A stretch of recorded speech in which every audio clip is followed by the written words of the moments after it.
We're on to chapter 18 of A Course in Miracles. It's called The Passing of the Dream, and this section is called The Substitute Reality. When A Course in Miracles came through Helen Schucman, the scribe, apparently it was all, she took it all down in shorthand notes. She had this form of shorthand notation.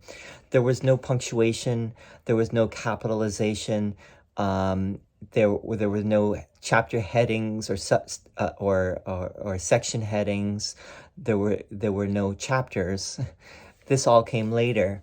So this, everything here is something that Helen and I think later Ken Wapnick and possibly Bill Thetford all collaborated with Jesus on the correct wording that came, that made it into the final version that they published.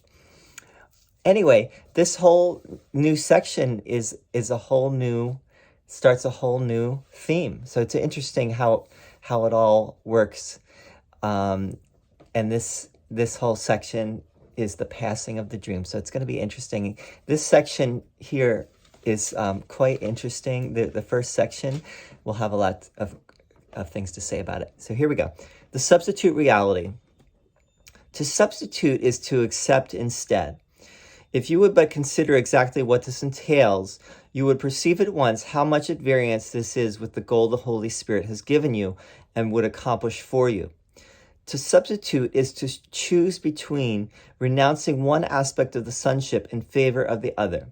For this general purpose, one is judged more valuable and the other is replaced by him. The relationship in which the substitution occurred is thus fragmented and its purpose split accordingly. To fragment is to exclude, and substitution is the strongest defense the ego has for separation. The Holy Spirit never uses substitutes. Where the ego perceives one person as a replacement for another, the Holy Spirit sees them joined and indivisible. He does not judge between them, knowing they are one. Being united, they are one because they are the same. Substitution is clearly a process in which they are perceived as different. One would unite, the other separate. Nothing can come between what God has joined and what the Holy Spirit sees as one. But everything seems to come between the fragmented relationships the ego sponsors to destroy. The one emotion in which substitution is impossible is love. Fear involves substitution by definition, for it is love's replacement. Fear is both a fragmented and fragmenting emotion. It seems to take many forms, and each one seems to require a different form of acting out for satisfaction. While this appears to introduce quite variable behavior, a far more serious effect lies in the fragmented perception from which the behavior stems. No one is seen complete. The body is emphasized with special emphasis on certain parts and used as a standard for comparison of acceptance or rejection for acting out a special form of fear. You who believe that God is fear made but one substitution. It has taken many forms because it was the substitution of illusion for truth, of fragmentation for wholeness. It has become so splintered and subdivided and divided again over and over that it is now almost impossible to perceive it once was one and still is what it was. That one error which brought truth to illusion, infinity to time, and life to death was all you ever made. Your whole world rests upon it. Everything you see reflects it, and every special relationship that you have ever made is part of it. You may be surprised to hear how very different in reality is reality from what you see. You do not realize the magnitude of that one error. It was so vast and so completely incredible that from it a world of total unreality had to emerge. What else could come of it?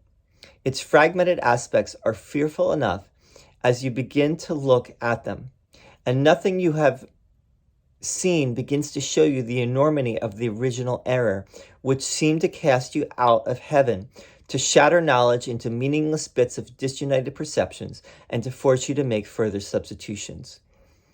That was the first projection of error outward. The world rose to hide it and became the screen on which it was projected and drawn between you and the truth. For truth extends inward, where the idea of loss is meaningless and only increase is conceivable. Do you really think it strange that a world in which everything is backwards and upside down arose from this projection of error? It was inevitable. For truth brought to this could only remain within in quiet and take no part in all the mad projection by which this world was made. Call it not sin, but madness, for such it was, and so still remains. Invest it not with guilt, for guilt implies it was accomplished in reality. And above all, be not afraid of it. When you seem to see some twisted form of the original error rising to frighten you, say only, God is not fear, but love, and it will disappear. The truth will save you. It has not left you to go out into the mad world and so depart from you. Inward is sanity. Insanity is outside you. You but believe it is the other way, that truth is outside and error and guilt within. Your little senseless substitutions, touched with insanity and swirling lightly off on a mad course like feathers dancing insanely in the wind, have no substance. They fuse and merge and separate in shifting and totally meaningless patterns that need not be judged at all. To judge them individually is pointless. Their tiny differences in form are no real differences at all. None of them matters.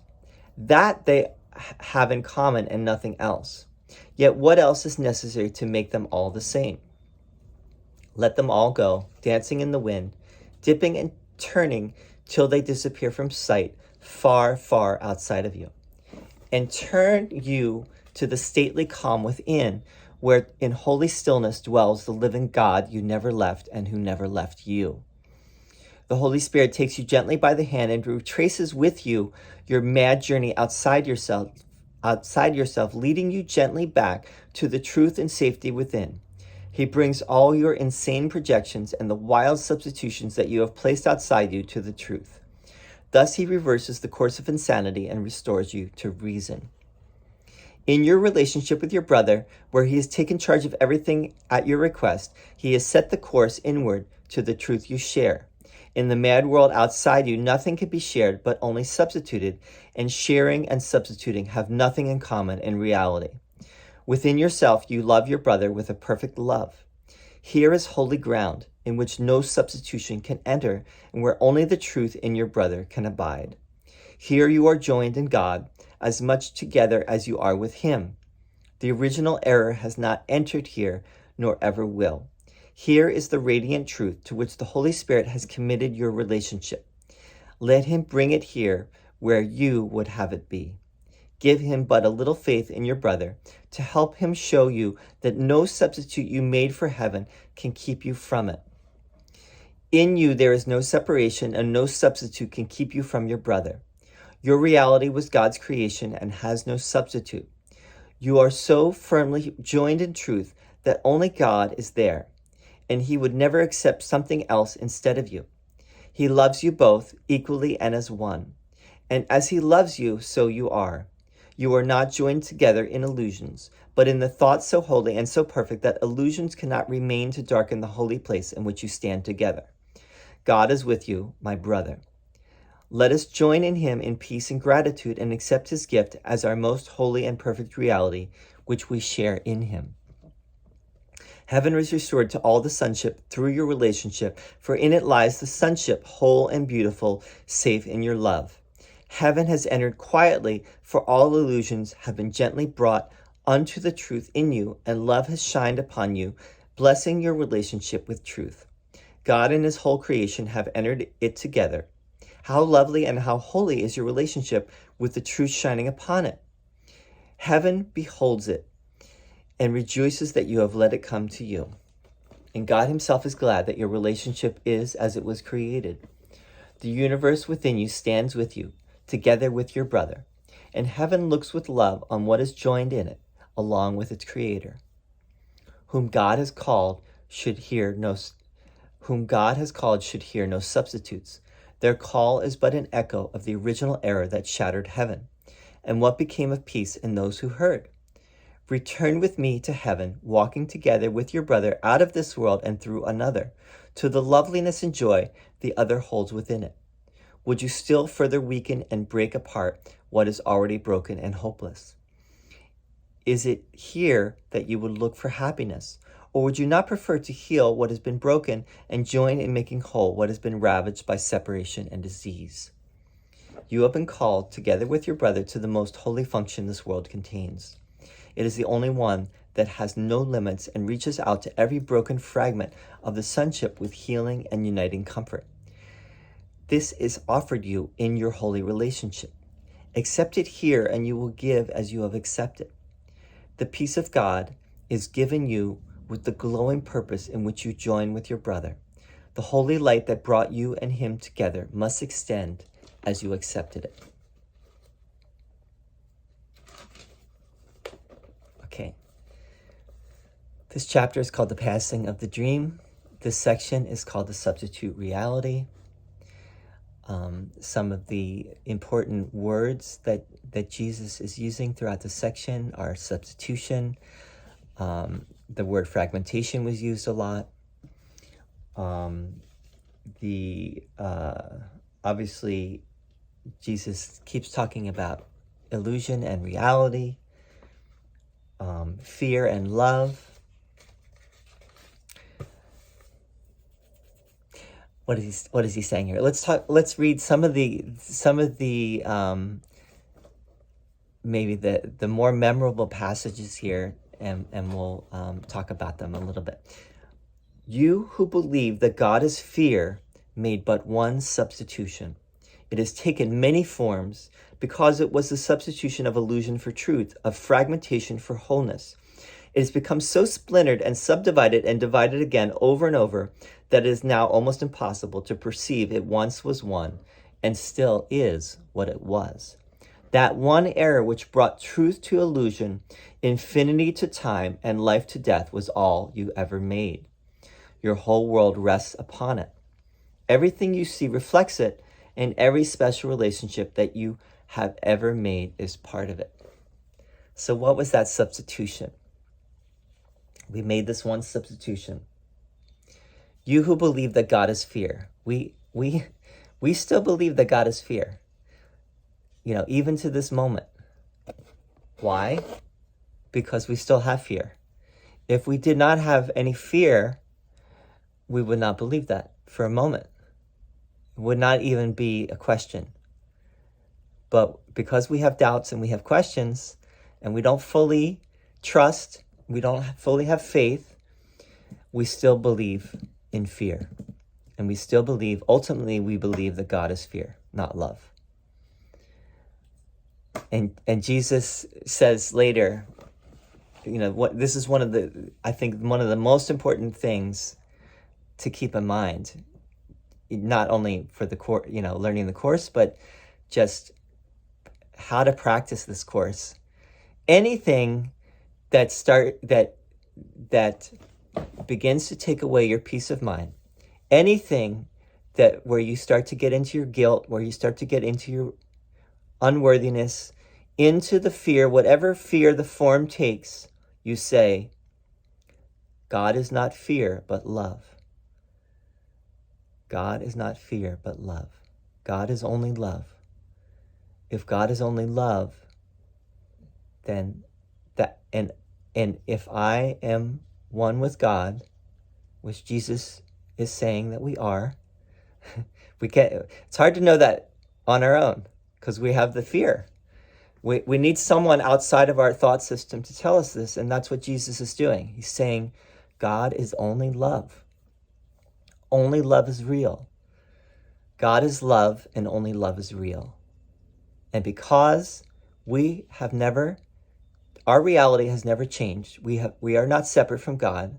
There is no separation that could ever happen.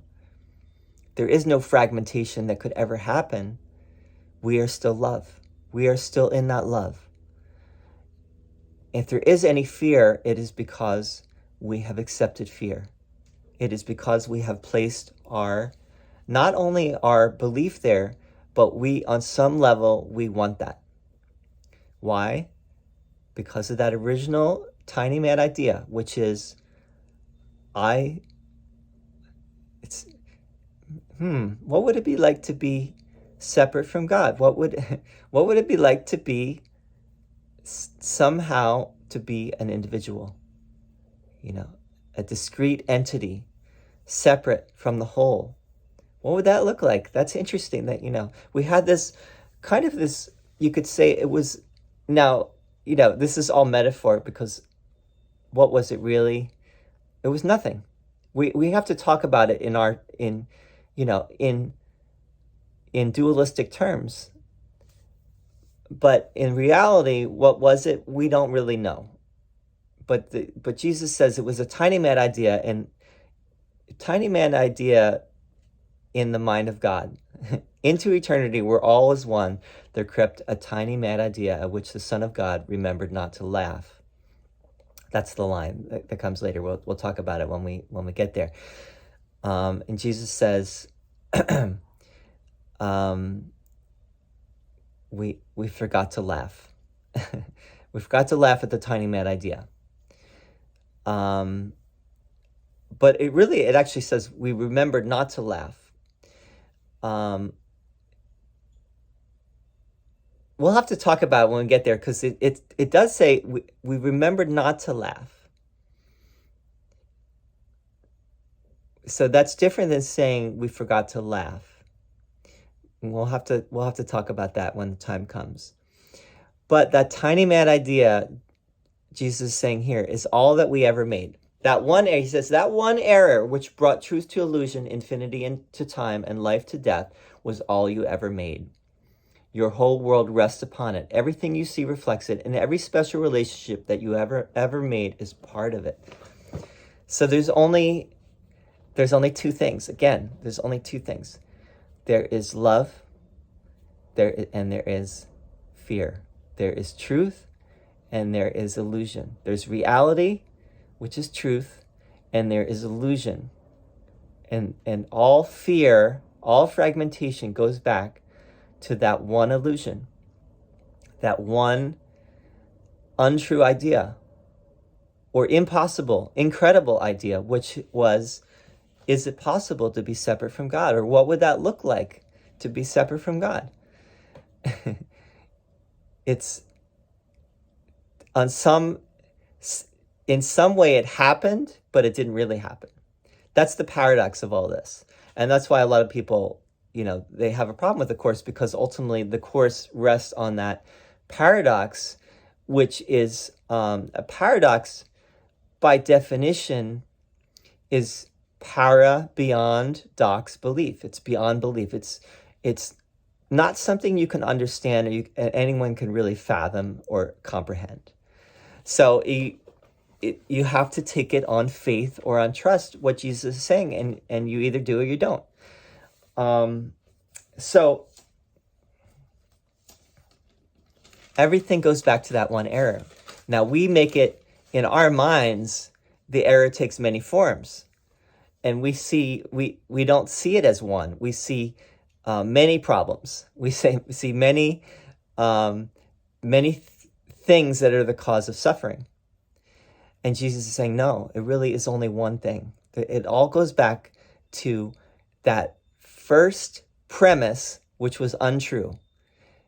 The ego's whole house of cards rests on that false premise. It's like when Jesus says in the Gospels, you built your house on sand. If you build your house on sand, the house will not stand. A house divided against itself will not stand. Only a house built on a rock will stand.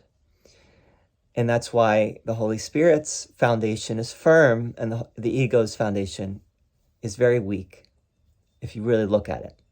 But in our minds, it's strong because we believe in it. So the ego is actually, in our minds, is stronger than the Holy Spirit. We don't give much credence really to love when it comes down to it. When push comes to shove, love is pushed out. We believe much more in fear than we do in love. And that's why, you could say that people follow a gospel based in fear, the fear of God, that God will punish you because you've sinned. And Jesus is saying here, it's not sin, it's madness. That tiny mad idea. Call it not sin, but call it madness. There's no sin. everything can be corrected. That's what Jesus is telling us. There's no sin. There are only mistakes. Mistakes can be corrected. Sins cannot be corrected. When you see sin and guilt and fear, you have made that original error real. And in making that original tiny mad idea real, you keep reinforcing it. I don't want to say you, we, everyone, everyone here. We all do it.